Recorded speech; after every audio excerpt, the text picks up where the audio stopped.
हरे कृष्णा। आप सभी को साल की सबसे बड़ी, सबसे सर्वश्रेष्ठ एकादशी निर्जला एकादशी की हार्दिक शुभकामनाएं। निर्जला एकादशी, जिसे भीमसेनी एकादशी या पांडव एकादशी के नाम से भी जाना जाता है, पूरे वर्ष की एकादशियों में सबसे महत्वपूर्ण मानी जाती है। यह व्रत निर्जल रहकर किया जाता है, यानी इसमें पानी भी नहीं पिया जाता। इस व्रत को करने से मनुष्य सभी पापों से मुक्त हो जाता है और मोक्ष की प्राप्ति होती है। निर्जला एकादशी आत्म संयम, श्रद्धा और भक्ति का प्रतीक है। यह व्रत मानसिक और शारीरिक स्वास्थ्य के नजरिए से भी बहुत ही महत्वपूर्ण है।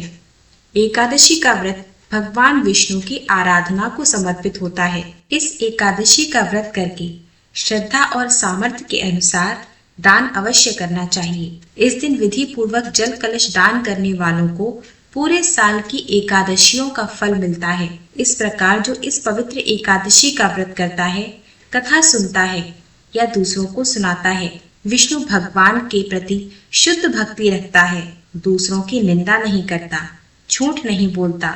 ऐसे भक्त पर भगवान विष्णु की कृपा सदैव बनी रहती है और उनकी सभी मनोकामनाएं पूर्ण हो जाती हैं। तो आइए अब आरंभ करते हैं निर्जला एकादशी की व्रत कथा का। तो बड़ी ही श्रद्धा, शुद्ध भक्ति और विश्वास के साथ कथा को पूरा अवश्य सुनिएगा, ताकि आपको कथा सुनने का पूर्ण फल प्राप्त हो सके। प्रेम से बोलिए विष्णु भगवान की जय। जब वेदव्यास जी ने पांडवों को चारों पुरुषार्थ धर्म, अर्थ, काम और मोक्ष देने वाले एकादशी व्रत का संकल्प कराया था, तब युधिष्ठिर ने कहा, हे जनार्दन, ज्येष्ठ मास के शुक्ल पक्ष में जो एकादशी पड़ती हो, कृपया उसका वर्णन कीजिए। भगवान श्री कृष्ण ने कहा, हे राजन, इसका वर्णन परम धर्मात्मा वेद व्यास जी करेंगे, क्योंकि ये संपूर्ण शास्त्रों के तत्वज्ञ और वेद वेदांगों के पारंगत विद्वान हैं। तब वेद व्यास जी कहने लगे, कृष्ण और शुक्ल पक्ष की एकादशी में अन्न खाना वर्जित है। द्वादशी को स्नान करके पवित्र होकर फूलों से भगवान केशव की पूजा करें। फिर पहले ब्राह्मणों को भोजन देकर अंत में स्वयं भोजन करें। यह सुनकर भीमसेन घबरा गए और बोले, परम बुद्धिमान पितामह, मेरी उत्तम बात सुनिए। राजा युधिष्ठिर, माता कुंती, द्रौपदी, अर्जुन, नकुल और सहदेव ये सभी एकादशी को कभी भोजन नहीं करते तथा मुझसे भी हमेशा यही कहते हैं कि भीमसेन, एकादशी को तुम भी ना खाया करो। परंतु मैं उन लोगों से यही कहता हूँ कि मुझसे भूख नहीं सही जाती। भीमसेन की बात सुनकर व्यास जी ने कहा, यदि तुम नरक को दूषित समझते हो और स्वर्ग लोक की प्राप्ति अभिष्ट है, तो दोनों पक्षों की एकादशी के दिन भोजन नहीं करना। भीमसेन बोले, महाबुद्धिमान पितामह, मैं आपके सामने सच कहता हूँ, मुझसे एक बार भोजन करके भी व्रत नहीं किया जा सकता, तो फिर उपवास करके मैं कैसे रह सकता हूँ। मेरे उदर में वक्र नामक अग्नि सदा प्रज्वलित रहती है, अतः जब मैं बहुत अधिक खाता हूँ तभी यह शांत होती है। इसलिए हे महामुने, मैं पूरे वर्ष भर में केवल एक ही उपवास कर सकता हूँ, जिससे स्वर्ग की प्राप्ति सुलभ हो तथा जिसके करने से मैं कल्याण का भागी हो सकूं। ऐसा कोई एक व्रत निश्चित करके बताइए, मैं उसका यथोचित रूप से पालन करूंगा। वेद व्यास जी ने कहा, भीम, ज्येष्ठ मास में सूर्य वृष राशि पर हो या मिथुन राशि पर शुक्ल पक्ष में जो एकादशी हो, उसका यत्न पूर्वक निर्जल व्रत करो। केवल कुल्ला या आचमन करने के लिए मुख में जल डाल सकते हो। उसको छोड़कर किसी भी प्रकार का जल विद्वान पुरुष मुख में न डाले, अन्यथा व्रत भंग हो जाता है। एकादशी को सूर्योदय से लेकर दूसरे दिन के सूर्योदय तक मनुष्य जल का त्याग करें तो ये व्रत पूर्ण होता है। इसके बाद द्वादशी को प्रातः काल में स्नान करके ब्राह्मणों को विधि पूर्वक जल और स्वर्ण का दान करें। इस प्रकार सब कार्य पूरा करके जितेंद्रिय पुरुष ब्राह्मणों के साथ भोजन करे। वर्ष भर में जितनी एकादशियां होती हैं, उन सब का फल इस एक निर्जला एकादशी के करने से मनुष्य प्राप्त कर लेता है। इसमें तनिक भी संदेह नहीं। शंख, चक्र और गदा धारण करने वाले भगवान केशव ने मुझसे कहा था, यदि मानव सबको छोड़कर एकमात्र मेरी शरण में आ जाए और एकादशी को निराहार करे तो वह सब पापों से छूट जाता है। वेद व्यास जी ने आगे कहा, कुंती नंदन, निर्जला एकादशी के दिन श्रद्धालु स्त्री पुरुषों के लिए जो विशेष दान और कर्तव्य विहित है उन्हें सुनो। उस दिन जल में शयन करने वाले भगवान विष्णु का पूजन और जलमयी धेनु यानी पानी में खड़ी हुई गाय का दान करना चाहिए। सामान्य गाय या घी से बनी हुई गाय का भी दान किया जा सकता है। इस दिन दक्षिणा और कई तरह की मिठाइयों से ब्राह्मणों को संतुष्ट करना चाहिए। उनके संतुष्ट होने पर श्रीहरि मोक्ष प्रदान करते हैं। हे भीमसेन, जिन्होंने श्रीहरि की पूजा और रात्रि में जागरण करते हुए इस निर्जला एकादशी का व्रत किया है, उन्होंने अपने साथ ही बीती हुई 100 पीढ़ियों को और अपने आने वाली 100 पीढ़ियों को भगवान वासुदेव के परम धाम में पहुंचा दिया है।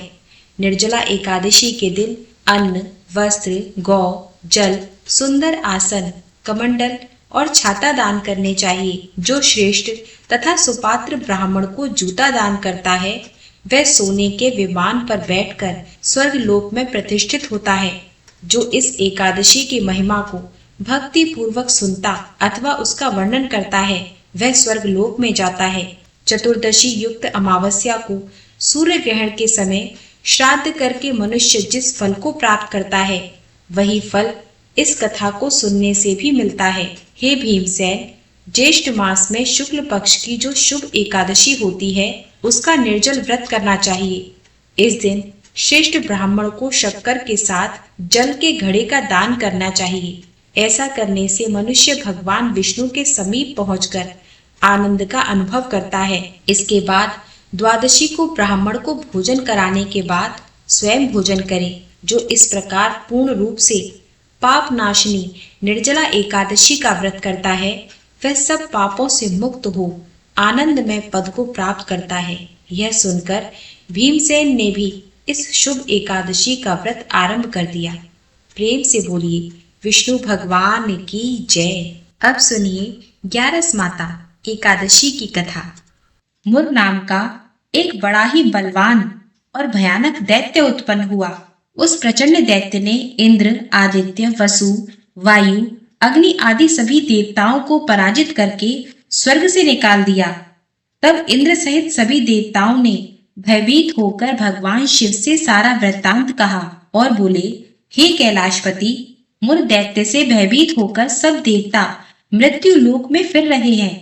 तब भगवान शिव ने कहा, हे देवताओं, तीनों लोकों के स्वामी, भक्तों के दुखों का नाश करने वाले भगवान विष्णु की शरण में जाओ, वे ही तुम्हारे दुखों को दूर कर सकते हैं। शिव जी के ऐसे वचन सुनकर सभी देवता क्षीर सागर पहुंचे। वहां भगवान को शयन करते देख हाथ जोड़कर उनकी स्तुति करने लगे कि हे देवताओं के द्वारा स्तुति करने योग्य प्रभु, आपको बारंबार नमस्कार है। देवताओं की रक्षा करने वाले मधुसूदन, आपको नमस्कार है। आप हमारी रक्षा करें। दैत्यों से भयभीत होकर हम सब आपकी शरण में आए हैं। आप इस संसार के कर्ता, माता पिता, उत्पत्ति, पालन करता और संहार करने वाले हैं। सबको शांति प्रदान करने वाले हैं। आकाश और पाताल भी आप ही हैं। सबके पितामह ब्रह्मा, सूर्य, चंद्र, अग्नि, सामग्री, होम, आहुति, मंत्र, तंत्र, जप, यजमान, यज्ञ, कर्म करता, भोक्ता भी आप ही हैं। आप सर्वव्यापक हैं। आपके सिवा तीनों लोकों में चर तथा अचर कुछ भी नहीं है।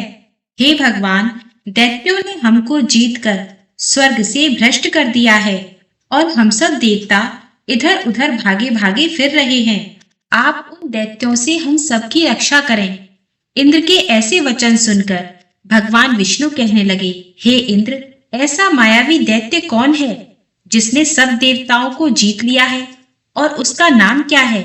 उसमें कितना बल है और किसके आश्रय में है तथा उसका स्थान कहाँ है? यह सब मुझसे कहो।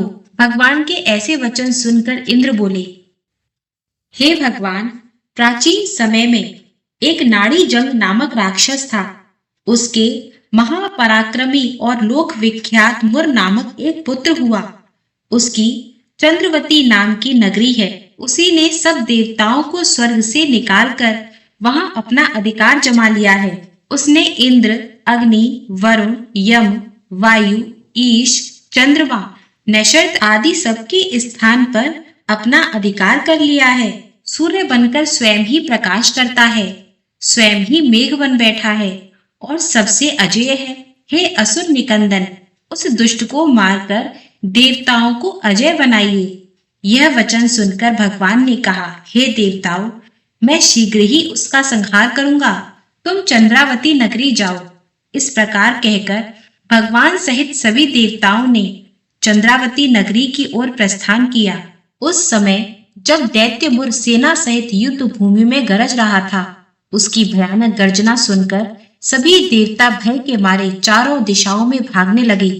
जब स्वयं भगवान रणभूमि में आए तो दैत्य उन पर भी अस्त्र शस्त्र आयुध लेकर दौड़े। भगवान ने उन्हें सर्प के समान अपने बाणों से बीध डाला। बहुत से दैत्य मारे गए, केवल मुर बचा रह गया। वह अविचल भाव से भगवान के साथ युद्ध कर रहा था। भगवान जो भी तीक्ष्ण बाण चलाते, वह उसके लिए पुष्प सिद्ध होते। उसका शरीर छिन्न भिन्न हो गया, किंतु वह लगातार युद्ध करता रहा। दोनों के बीच मल्लयुद्ध भी हुआ। 10,000 वर्ष तक उनका युद्ध चलता रहा, किंतु मुर नामक दैत्य नहीं मरा। थक कर भगवान विष्णु बद्रिकाश्रम चले गए।